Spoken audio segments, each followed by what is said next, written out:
My name is Justin Heinley, and me and my dad and my brother farm together. We run under Heinley Farms, and we're in western North Dakota. We had visited with Travis Messer from Plains Grains Agronomy last year, and he had kind of informed us about the yield savers. We had a bad drought, and we had a lot of variable sized cobs, and we put them on, and we were extremely happy with the results, because a lot of the variable size, the cobs, we would have lost them through the deck plates, and we figured we easily paid for them just with the sometimes 8 to 10 to 15 bushel savings we got with the dry corn and the shelling, and so we've been extremely pleased. In fact, we're going to order another set for an extra 5th corn header we got this year. Normally it's 65, 70 degrees this time of year. Now we're getting highs in the 50s, and then it gets really cool at night, and so it's very, we've had issues with where we have to open the deck plates a little bit to get the stalks to come through, because they're not cutting them off properly. By doing that, we had the one combine with the head without the brushes.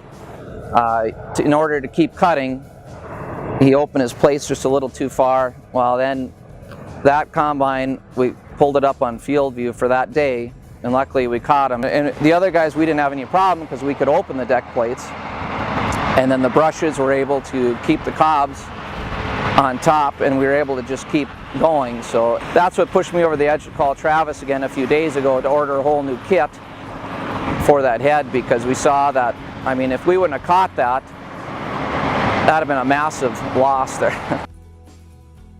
Last year we probably put on 11,000 acres of corn through 4 machines, and so there is wear on the brushes because of all the acres we did. But this year we haven't replaced the brushes yet, and but we still noticed a huge 10 to 15 bushel savings again versus not having any brushes on that extra header we picked up this year.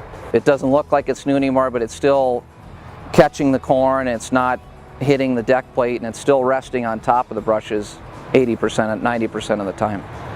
Yeah, for our farm, the 360 Yield Saver to me is an essential tool, and we won't combine corn without them. It's very, in my opinion, the most valuable accessory we have on our combines, because you can have a 10 to 15 to 20 bushel savings depending on how dry the corn gets and the drought conditions, and that can be your whole profit margin.